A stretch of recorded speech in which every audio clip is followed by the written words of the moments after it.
사랑하는 성도 여러분, 평안하셨습니까? 오늘 수요일 또 영상 예배 여러분들과 함께 하나님 앞에 예배하며 기도하게 된 것을 감사하게 생각합니다. 날이 무척 덥습니다.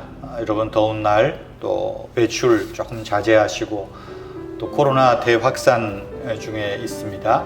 여러분, 모임들, 어떤 식당이라든가 이런 사람 많이 모이는 곳에는 조금 자제하시고 또 절제하시면 좋겠습니다. 우리 찬송가 421장입니다. 내가 예수 믿고서 죄사함 받아 나의 모든 것 다 변했네. 지금 내가 가는 길 천국길이요, 주의 피로 내 죄가 씻겼네. 나의 모든 것 변하고 그 피로 구속 받았네. 하나님은 나의 구원 되시오니 내게 정죄함 없겠네.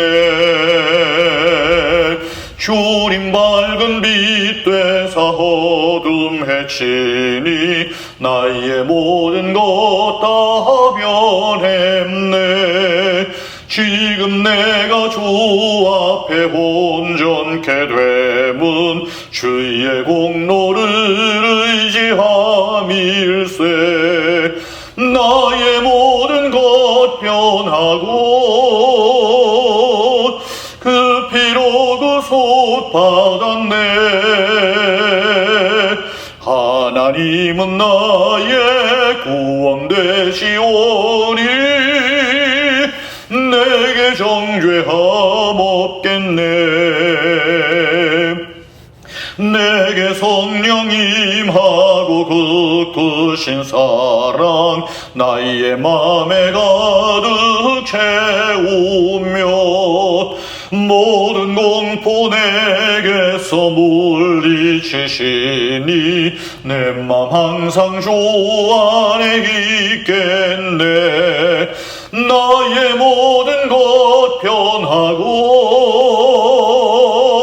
그 피로 구속 받았네.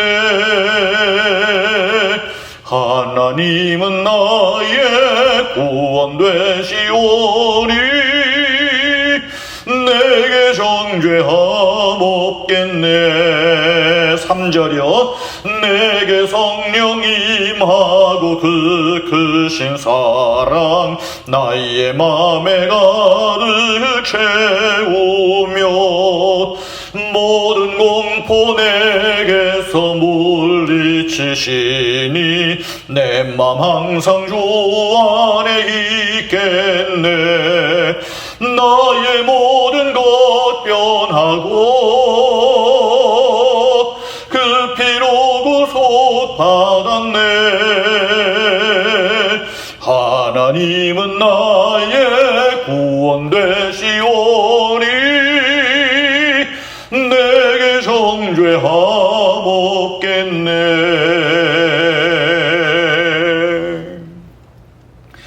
오늘 수요 기도회 시간입니다. 여러분이 자막을 보시면서 오늘은 저와 함께 읽는 기도를 여러분 함께 하면 좋겠습니다. 비록 우리가 짧은 문구로 자막 기도이지만 이 시간 이 기도를 통하여서 하나님께서 우리를 긍휼히 여기시고 교회를 세워주시며 또 이 사회를 안정케 해주시는 또 그런 믿음과 마음을 가지고 함께 기도하면 좋겠습니다. 우리 다 같이 기도드리겠습니다. 하나님 아버지, 우리를 불쌍히 여기시고 우리의 기도를 들어주시옵소서. 은혜의 교회를 주님의 강한 손으로 붙들어 주옵소서. 코로나 4차 대유행을 멈추어 주시고 이것도 속히 지나가게 하옵소서. 백신 공급과 접종이 순차적으로 진행되게 하옵소서. 교회 부모님들의 영혼과 육신을 강건하게 붙들어 주옵소서. 자녀들에게 믿음을 주셔서 어려서부터 하나님 중심, 교회 중심, 성경 중심의 신앙생활로 반듯하게 자라게 하옵소서. 은혜의 교회 성도님들이 직분에 따라 교회를 잘 섬기며 주님께 충성하는 종들이 되게 하옵소서. 최병환 목사와 또 강임찬 전사님에게 믿음과 성령을 충만하게 하옵소서. 성도님들의 가정에 재정적인 어려움이 없도록 필요한 물질을 허락하여 주옵소서. 남금난 권사님, 최윤희 권사님, 그 외에도 병원에 치료 중이며 또 투약을 하고 운동으로 치료 중에 있는 성도님들을 보살펴 주시옵소서. 우리 교회 성도님들을 축복하셔서 영혼이 잘 되고 또 일하는 범사가 잘 되며 육신을 강건하게 하여 주시옵소서. 주 예수님의 이름으로 기도합니다. 아멘. 오늘 우리에게 주시는 하나님의 말씀은 시편 51편입니다. 시편 51편 우리가 1절하고요. 다 읽기는 그렇고요. 10절에서 12절 말씀 역시 자막을 보시면서 또 마음으로 함께 따라 읽어주시면 고맙겠습니다. 하나님이여, 주의 인자를 따라 내게 은혜를 베푸시며 주의 많은 긍휼을 따라 내 죄악을 지워주소서. 하나님이여, 내 속에 정한 마음을 창조하시고 내 안에 정직한 영을 새롭게 하소서. 나를 주 앞에서 쫓아내지 마시며 주의 성령을 내게서 거두지 마소서. 주의 구원의 즐거움을 내게 회복시켜 주시고 자원하는 심령을 주사 나를 붙드소서. 아멘. 시편 51편은 다윗이 하나님 앞에 엄청난 죄를 지었을 때 나단 선지자를 통하여서 책망을 받지요. 51편은 바로 그 선지자를 통하여 다윗이 그 죄를 책망받았을 때 드렸던 참회의 기도입니다. 이 시간 다윗의 죄를 장황하게 이야기할 필요는 없을 것입니다. 다윗이 우리아의 아내를 어떻게 간음했으며 또 1년간 자기의 죄를 감추기 위해서 어떤 꼼수를 썼는지, 결국은 자기의 충성스러운 그 신하를 어떻게 죽였는지 잘 알려진 사실입니다. 감출 수 있을 줄 알았던 죄를 하나님이 아시고 선지자를 통하여 책망하실 때 보였던 반응이, 그 회개가 51편에서 남겨놓은 참회의 시에서 나타납니다. 성도 여러분, 사람은 누구나 죄를 짓고 삽니다. 아담 하와 이후 타락한 본성을 갖고 태어난 인생이기에 우리 삶에서는 죄와는 때려야 뗄 수 없습니다. 그래서 우리는 늘 죄와 또 죄의 유혹과 씨름하고 있습니다. 성령님의 도우심으로 우리가 죄의 유혹을 이길 때도 있지만 죄의 유혹 앞에서 참담하게 실패하고 넘어지고 무너질 때도 많다는 것입니다. 여러분, 다윗의 경우를 보면 다윗조차도 이런 죄를 짓고 유혹에 넘어갔는데 하물며 우리겠어요? 여러분, 신자들이라고 죄와 상관없지도 않고요, 신자들이라고 또 그런 유혹에서 면제되는 사람이 없다는 사실을 기억할 필요가 있습니다. 우리가 시편 51편을 보면 그 죄의 유혹 앞에서 넘어지고 실패했을 때, 범죄했을 때 어떤 일들이 벌어질까 몇 가지 생각해 볼 수 있습니다. 첫째는 죄는 마음을 더럽힙니다. 마음은 우리 삶의 중심이기 때문에 죄가 들어오면 마음이 더러워집니다. 마음이 더러워지면 모든 것이 더럽혀져요. 사람의 입에서 나오는 것이 모든 것을 더럽게 한다. 주님의 말씀이 그 맥락 아니겠어요? 또한 죄는 우리의 영혼을 약하게 만듭니다. 영혼을 혼미하게 만듭니다. 우리는 열정적이고 강건한 영혼을 원합니다. 하지만 다윗은 그의 영혼이 죄를 범한 이후에 요동치고 있었습니다. 하나님 앞에서도 불안했고요. 사람을 볼 때마다 저 사람이 혹시 내가 범한 죄를 알고 있을 것인데 불안했던 거예요. 그래서 누군가를 볼 때마다 저 사람이 내 행동을 알고 있을까? 또 한쪽 구석에서 사람들이 모여서 이런저런 이야기를 하면 저 사람들이 지금 내 죄를, 내가 잘못한 것을 흉보고 있지는 않을까? 불안했던 것입니다. 죄의 유혹에 끌려 범죄한 다윗은 그 결과로 더러운 양심, 더러운 마음과 요동치는 영혼의 소유자가 되고 말았습니다. 그러나 다윗은 선지자를 통하여 그 더러운 마음과 요동치는 영혼을 일으켰던 죄를 깨닫게 되었고 하나님께 마음과 영혼을 새롭게 해달라고 기도합니다. 10절에서 다윗이 이렇게 간구하죠. 하나님이여, 내 속에 정한 마음을 창조하시고 내 안에 정직한 영혼을 새롭게 하소서.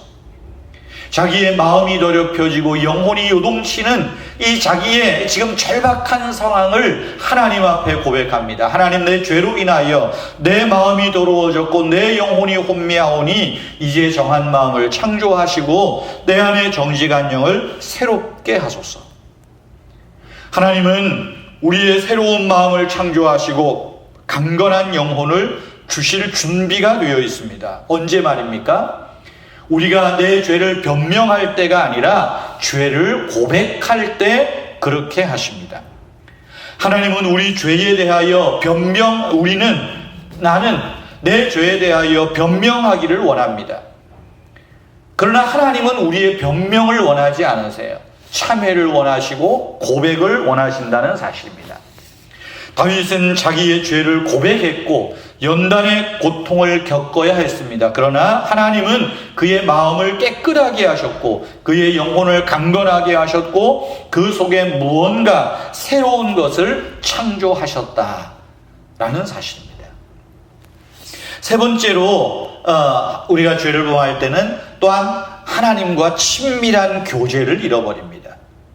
우리가 죄를 범할 때 마음이 더러워진다, 영혼이 요동친다. 세 번째는 친밀한 교제를 잃어버려요. 다윗은 자기의 전임자인 사울 왕에게 어떤 일이 일어났는지 기억하고 있었습니다. 사울은 하나님을 대적했고 하나님께 불순종했었습니다. 그때 하나님은 사울에게서 성령을 거두어 가시고 사울은 악령에 사로잡혔어요. 하나님과 친밀한 관계가 무너지자 기쁨도 사라지고 감사도 사라지고 의심이 생기고 불안이 생겼던 것 다윗은 기억하고 있었습니다. 그래서 다윗은 11절에서 어쩌면 그 사울의 모습을 떠올리면서 내가 혹시라도 사울의 뒤를 밟고 있는 그 모습을 두려움 가운데 기도하고 있는 겁니다. 11절에서 말하죠. 나를 주 앞에서 쫓아내지 마시며 주의 성령을 내게서 거두지 마소서. 주의 성령을 내게서 거두지 마소서. 사울을 통해서 배웠거든요. 학습했거든요.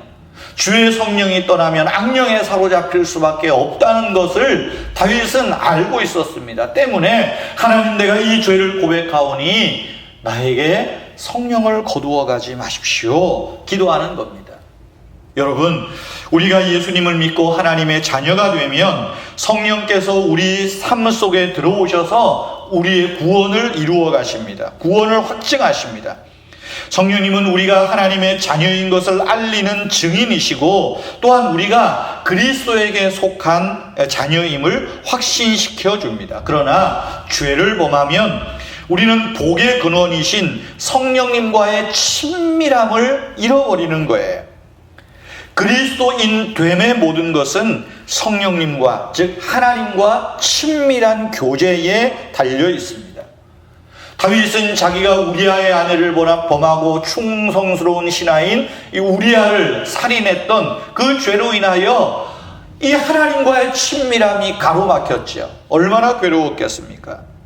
성령님의 강력한 임재를 잃어버리게 되자 괴로워했던 것입니다. 여러분, 하나님과 친밀한 교제에는 조건이 따릅니다. 삶 속에 죄가 있으면 하나님과 교제할 수가 없습니다. 매일 주님과 동행하기 위해 신경 쓰고 계십니까? 죄를 피하고 죄의 유혹을 멀리하고 하나님 말씀에 순종하고 또 하나님 말씀을 기억하고 나를 이끄시는 하나님의 선하신 손길을 믿고 하나님과 기도하며 대화하는 시간을 여러분 유지하십시오. 주의 성령을 내게서 거두지 마소서. 죄를 범할 때 상실하는 네 번째는 죄는 기쁨을 빼앗아 간다는 사실입니다. 기쁨이 사라져요. 다윗은 죄를 범함으로 구원을 잃어버리지는 않았지만 구원의 기쁨을 잃어버렸습니다. 시편을 전체적으로 보면 다윗이 기쁨에 관해서 얼마나 많이 이야기하고 있는지 보면 흥미로워요. 여러분, 기쁨은 우리 그리스도인의 성도들의 필수입니다.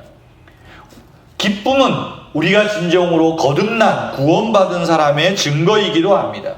예수님이 말씀하시지요.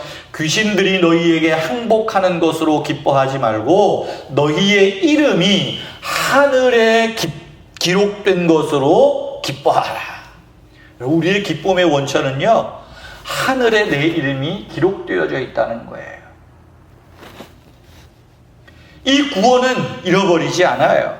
그런데 죄를 범하면 그 구원의 기쁨을 잃어버려요. 내 이름이 하늘에 기록되어져 있다 믿으면서도 기쁨이 없어요. 의욕을 상실해요. 야, 이거 내가 구원 받았을까 안 받았을까 괜히 의심하고 불안하고 하는 거죠. 상황이나 조건과는 상관없이 하나님이 주시는 구원으로 인해서 우리는 기뻐할 수 있습니다. 무언가를 기뻐한다면 그 기쁨으로 인해서 우리가 하는 어떤 일들은 아주 충분하게 기꺼이 할 수가 있게 됩니다. 그런데 어떻게 했어요? 하나님과 나 사이에 죄가 가로막을 때, 죄가 있을 때 이 구원의 기쁨을 잃어버리게 된다는 거예요. 그래서 다윗은 이렇게 기도합니다. 12절 보십시오. 주의 구원의 기쁨을 내게 회복시키시고 자원하는 심령을 주사 나를 붙드소서. 구원의 기쁨을 회복시켜 주십시오. 구원의 기쁨이 있으면 내가 내 영혼이 요동치지 않고 더욱 주님을 위해서 또 내 삶을 주님을 위해서 헌신하며 살아갈 수 있다 이야기하는 것 아니겠습니까? 기쁨과 자원하는 순종은 늘 함께 가는 것입니다. 여러분, 오늘 이 시편 51편에서는 다윗이 우리에게 이렇게 교훈하는 것 같아요. 내가 내 죄를 고백하지 않았기 때문에 나는 사탄의 포로, 죄의 포로와 마찬가지였다. 내가 죄의 포로가 되어 있을 때는 기쁨과 자원하는 영을 잃어버렸다. 하나님을 순종하는 것에서 나오는 그 기쁨을 잃어버렸다. 어떻게 하면 좋을까? 그리고 다윗이 깨닫는 거죠. 내가 내 죄를 고백했더니, 내가 내 죄를 고백하고 하나님을 보았더니 하나님이 내 죄를 맑게 씻으시고 나에게 하나님으로 인하여 기뻐할 기쁨을 주시고 자원하는 마음도 주시고 상한 마음도 치료해 주시고 내 안에 정한 마음, 내 안에 정직한 영을 새롭게 하셨다. 다윗이 그 교훈을 우리에게 주고 있는 것입니다. 그래서 17절 말씀에 보면 다윗이 이렇게 말하죠. 하나님께서 구하시는 제사는 상한 심령이라. 하나님이여 상하고 통회하는 마음을 주께서 멸시하지 아니하시리이다. 상하고 통회하는 심령을 멸시하지 않는다. 성도 여러분, 하나님은 우리를 새롭게 하시고 성령으로 충만하게 하시며 구원의 즐거움으로 살도록 이끌어 주십니다. 원치 않게 죄의 유혹에 넘어질 수 있습니다. 그때 반응이 중요합니다. 어떤 반응이요? 변명이 아니라 죄를 고백하는 반응입니다. 하나님, 내가 내 죄를 지어서 지금 내가 이렇게 상한 마음입니다. 주님, 내 상한 마음 고쳐주십시오. 나의 삐뚤어진 심성을 고쳐주십시오. 내 죄악을 멀리해 주십시오. 그때 하나님이 우리를 새롭게 하시는 거예요. 성도 여러분, 느헤미야 8장 10절에 보면 여호와를 기뻐하는 것이 우리의 힘이라 그렇게 말씀하고 있습니다. 여러분, 우리의 기쁨은요, 내가 잘 넘어지는 이런 실수, 죄, 이것 때문에 우리가 자꾸만 기쁨을 빼앗길 때가 있어요. 여러분, 우리가 실수하고 넘어지고 죄를 범할 때 우리의 죄를 맑게 씻으시고 이미 우리 죄를 십자가에 못 박아주신 그 하나님 사랑을 믿고 예수 그리스도의 십자가를 믿고 하나님 앞에 죄를 고백합시다. 성령님, 나를 붙드셔서 내가 이 죄의 유혹에 넘어가지 않고 죄를 이길 수 있는 힘을 주십시오. 그래서 기쁨이 사라지지 않도록 성령의 기쁨을 내게 회복시켜 주십시오. 우리가 이렇게 나아갈 때 하나님은 우리 마음을 깨끗하게 하시고 우리 영혼을 강건하게 하시고 우리 안에 새로운 일들을 계속해서 창조하시고 이루어 가실 줄 믿습니다. 여러분, 하나님 앞에 정직한 마음, 정직한 고백, 정직한 참회가 우리로 하나님 앞에 우뚝 세우고 우리의 빼앗겼던 기쁨이 회복되는 놀라운 축복이 있다는 것 기억하시고 하나님 앞에 우리 자신을 다시 한번 세우며 다윗처럼 상한 마음을 기뻐하시는 그 하나님 앞에 나아오시는 저와 여러분 되기를 축복합니다. 기도하겠습니다. 하나님 아버지, 하나님께서 구하시는 상한 심령, 상하고 통회하는 마음을 우리에게 허락하셔서 날마다 주님 앞에 우리의 마음을 쏟아놓고 또한 우리를 치유하시고 회복시키시는 하나님의 은혜를 순간순간마다 깨닫고 경험하게 하여 주시옵소서. 하나님, 다시금 기도하오니 우리의 연약함들을 주님 살펴주시옵고 특별히 우리 남금남 권사님 또 우리 최윤희 권사님 하나님 불쌍히 여기시며 그 아픈 몸들을 일으켜 주시고 특별히 최윤희 권사님 근력을 회복시키시며 또 모든 건강들을 회복할 수 있도록 도와주시옵소서. 노년에 계시는 우리 부모님들, 우리 집사님 또 우리 권사님들 하나님이 새 힘 주시고 정말로 하늘에 우리의 이름이 기록된 것으로 인하여 기뻐하며 감사하는 복된 생애가 되도록 인도하여 주시옵소서. 하나님 아버지, 오늘 이 수요일 이후에도 모든 시간 주님의 은혜와 평강이 우리의 마음과 생각을 지켜주시옵소서. 예수님의 이름으로 기도하옵나이다. 아멘. 광고 말씀드리겠습니다. 지금 계속 거리두기 4단계인데요. 이번 주일까지는 또 4단계로 계속 우리가 비대면 예배를 할 수밖에 없습니다. 늘 말씀드리는 거지만 교회 오시는 마음과 자세로 1부 예배는 9시 20분에 또 2부 예배는 10시 50분에 여러분 예배당에 나오시는 그 시간에 꼭 영상으로지만 함께 예배 참여하시면 좋겠고요. 이번 주일까지는 토요일에 오후 3시에 우리가 녹화 예배를 합니다. 영상으로 예배를 하는데요. 시간 되시는 분들은 오후 3시에 함께 나오셔도 한 20여 분까지는 예배 필수 인원으로 참여할 수 있습니다. 비록 찬송을 하지는 못하고 하겠지만 여러분 나오셔서 또 주일 예배 함께 하실 수 있습니다. 또 집에서 예배가 어려우신 분은 교회당에 역시 9시 20분, 10시 50분에 오면요 영상으로 예배할 수 있습니다. 꼭 기억하시고 주일 예배 힘쓰시기를 바랍니다. 주기도문 하겠습니다. 하늘에 계신 우리 아버지여, 이름이 거룩히 여김을 받으시오며 나라가 임하시오며 뜻이 하늘에서 이룬 것 같이 땅에서도 이루어지이다. 오늘 우리에게 일용할 양식을 주시옵고 우리가 우리에게 죄 지은 자를 사하여 준 것 같이 우리 죄를 사하여 주시옵고 우리를 시험에 들게 하지 마시옵고 다만 악에서 구하시옵소서. 나라와 권세와 영광이 아버지께 영원히 있사옵나이다. 아멘.